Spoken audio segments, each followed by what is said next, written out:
coffee time. I'm at the point now where I'm so deep in thought about everything, life, who we are as human beings, myself, how I got here. I make a video almost every day now. And some get posted because I need to let that feeling out. I was thinking last night about some things in my videos that to some people would seem contradictory, or would seem not of love, or not of someone that's always searching and trying to live a higher consciousness. And I feel like that needs to be addressed with myself, whether I post this or not, with myself, that needs to be addressed.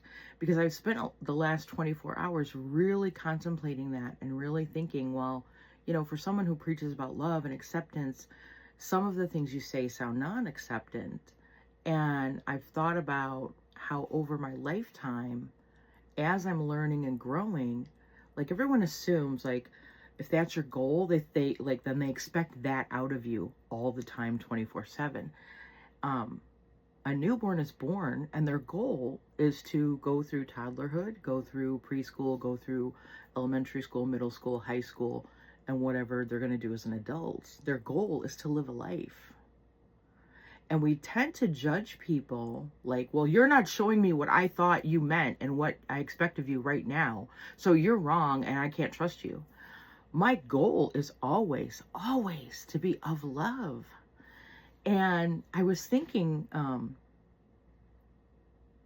just even about the last 2 videos I made that I did post somewhere. I made some others in between for myself, but the 2 that I posted, I thought, you know, if some people saw that, you're preaching free speech for everyone, but then you're saying, well, don't say that unless this. And that's not what I meant at all. Like, if you actually know me and you knew what I meant, you would know that all I said was, don't address a topic if you haven't. I said there's a difference between celebrating someone's death and getting fired for your speech. They're 2 completely different things. I was explaining that a job has rules, and so even though we believe in free speech and we believe that should be allowed, you still have certain responsibilities. Like, you're still responsible for what you say. I believe you're free to say it, but I do believe that you're allowed to have consequences from others under under their employment. Like, that's all that was about. But I was thinking, I looked back, because I've been very upset, very deeply in thought, and very upset about, yet again, my friend reminded me, one of my son outright blocked me. 2 of them simply have not even reached out to see if I'm okay or tell me what they think or anything since I left the family chat. So I have no idea where I stand with those 2, but one of them, reached out to me independently after I left the family chat, had a text interaction with me, did not read anything I said, or because the replies don't make any sense based on what I said. I literally said, we need to let everyone sit at the table. If we come in like a bull in a china shop, we're going to shut them off before they ever hear what we have to say. And we should have a seat at everyone for the table so we can all discuss what's going on and then figure it out from there. That's literally what I said, like a recap in a nutshell of what I said. And I was told I was a fascist, that because I would even entertain having someone I don't agree with sit at my table. That's all. That's the reason I got blocked.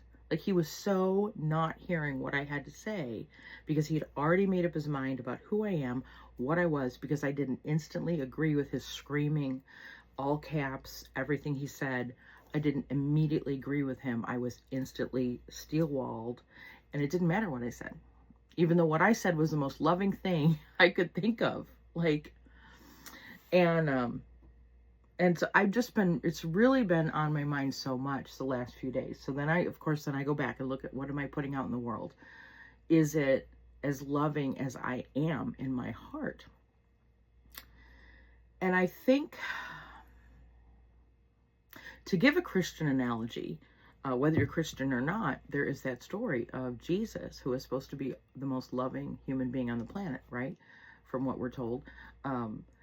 He went in the money changer. He went in the marketplace and he was angry. Jesus got angry. He threw tables over and Don't do this in my father's house. This is not appropriate. He didn't say it wasn't appropriate to sell things. He said it wasn't appropriate to do it in his father's house. And that's kind of the point I was making with my videos. I absolutely will put my life on the line for your free speech. But there is also, in a culture, regardless of your political opinions, regardless of your religious beliefs, every culture has accepted this is how we do it in our culture. In our culture, it's not acceptable to shoot someone in the neck for talking. In our culture, it's not acceptable to celebrate someone's death. In our culture, it is acceptable to fire someone if they won't take a medical thing or if they do celebrate a death. I mean, so then I was thinking, like, where does he get these ideas about his mother? Where does he get these ideas that because I would defend letting anyone have a voice, regardless of whether we believe in them or not? Because like this man I didn't follow until he died, I've never followed him. Like I said in another video, he popped up on my feed because other people would interview him and stuff. Or the algorithm would think maybe you like this because you watched that biography of this person. Maybe you like this guy, and put him on my feed. And I think it was kind of harsh personally. I do think he did kind of shove his beliefs down people's throat, but I still believe his point was, as long as we keep talking, we're not shooting yet. Excuse me. To me, that was the ultimate, his point. Regardless whether you believed with his views or not, his point was, if we keep talking, we're not, no one's picking up a gun, right? So now I said that word, if I post this anywhere, it'll probably get whatever. But that I agree with. That I agree. And that's always been my thing. That's why I had a group for years, and everyone was allowed to speak. And I had friends message me privately and say, I can't be your group if you're going to allow that in there. And I'd say, well, then I'm sorry, because my group is open to everyone. My table is always open to everyone, whether I agree with them or not. If I invited you into my space, you're allowed to say your thing.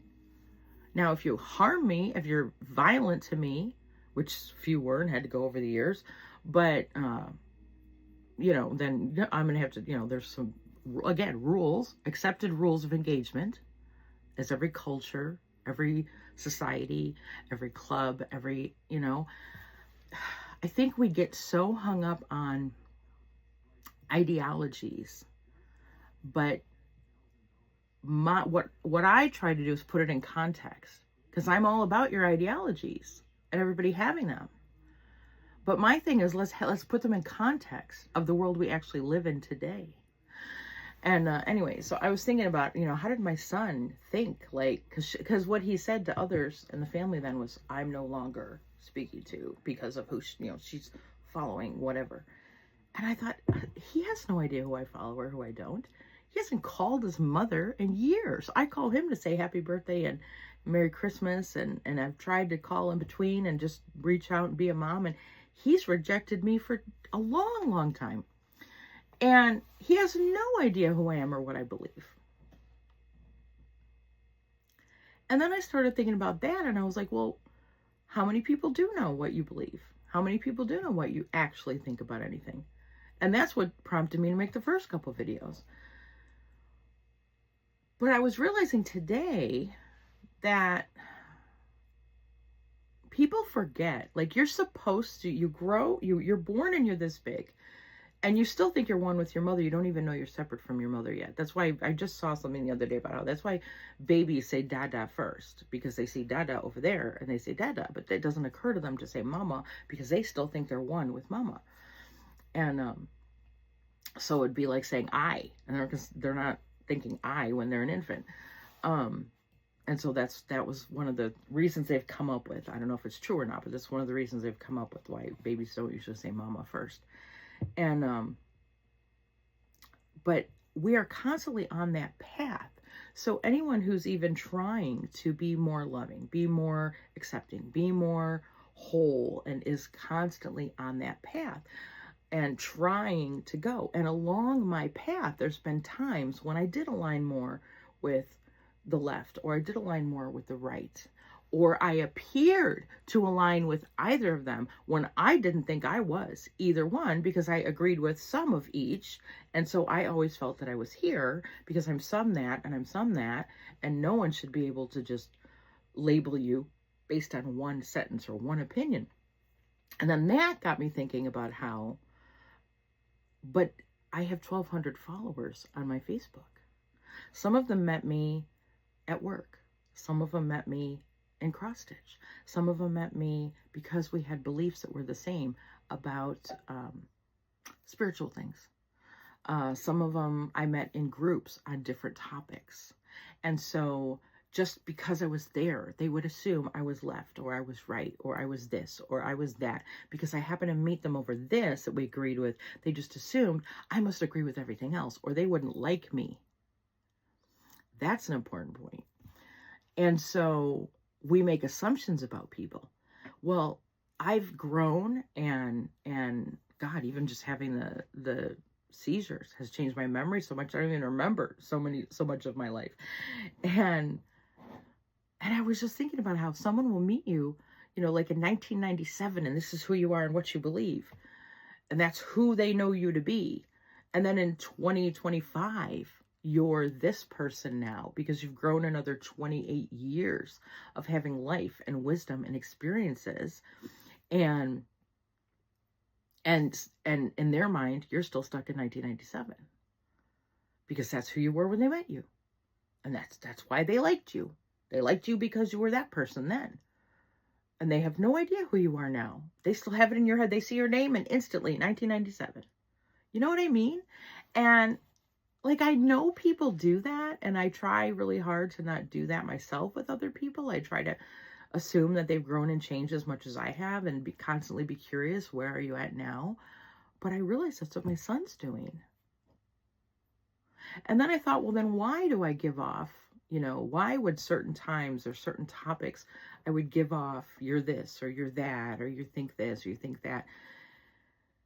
And I realized, I remembered a conversation when I was driving, and when my daughter was in middle school, and she had a bunch of her friends in the back seat, and they said, Miss Jodi, how everyone's so crazy about this presidential race, and how do you pick who to vote? How do you even know who to vote for? How do you decide? And I looked at her and I said, no one is ever, on either side, any candidate is ever going to be everything perfect for you. And there's always going to be things you agree with and you don't agree with. I said the best way you can make your decision is to pick the 3 topics that are most important to you, that most directly affect you today, and say which candidate of all of these candidates will help me with that. That's what I need the most. That's what I want the most. These 3 topics are most important, and they're going to change as you grow and you have a different life. Your top 3 are going to become different. And so there might be times when you are aligned with this, and then there might be times when you're aligned with that, because you don't have kids, or you have kids, or you need a job, or you have a great job, or you're paying too much in taxes, or taxes aren't that big of a deal right now, but it's more important to you to have that issue taken care of. So, and then it occurred to me as I was remembering that conversation with her, that's again where people would meet me. Some people met me when I was a struggling single mom, and certain issues matter to me. And then some people met me when I was waiting for disability, and I was exploring other new ideas because I had nothing else to do but sit here being broke for 3 years waiting for disability. And so I had plenty of time on my hands to research new topics and new people. And it was such an eye-opener, a reminder again about don't do to others what they're doing to me right now. Make sure that I am still practicing what I say, and I'm loving, and I'm walking with an open heart. But that doesn't mean not being strong in your beliefs. It doesn't mean you can't have a fiery heart. If you were made with a fiery heart and you're passionate. I said in the other video that my parents were civil rights activists. So I was born as an infant into a home of civil rights activists, people with fiery passion about their beliefs. My entire life, I've had fiery passion about my beliefs, whatever they were at the time. I've always been fiery and passionate about it, right? So even when I'm like as loving as can possibly be, I'm going to come across as, because this matters to me. I'm sure it has nothing to do with an Aries sun. That's right. My Virgo rising brings in business Jody, mom Jody, and tempers it out. But, yeah, like, I don't know. Just all these random thoughts in my brain about why we do what we do, how we see people the way we see people, how we come across when we express our beliefs. It's a beautiful time to be human. It might be scary. It doesn't have to be. If we just accept that, you know, there's always turmoil. 2001 was very scary for a few days. And then it got less and less scary as time unfolded. And we adjusted to the new normal. And I hate that phrase. Hate that phrase. But it's just, you know, it's what it is. I didn't know the man. I didn't follow him. But I felt in my body that day that it was one of those moments, like 9/11 in 2001, where there was going to be a before and there was going to be an after. Just like 2020. We remember life before, and now we know life has never been the same since 2020. I am love. I am of love. I love all humans until they open their mouth. Just kidding. I can disagree with you, but I can still call you out and hold you responsible, even if I love you and I allow you a seat at my table and I allow you, even though I'm willing to die for your right to free speech, I can still hold you accountable and responsible for your actions. That's the bottom line. That's the bottom line. All right. I love you.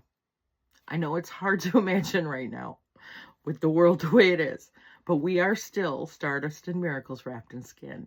It's going to be okay. I promise. It always is. It's going to be okay. Eventually.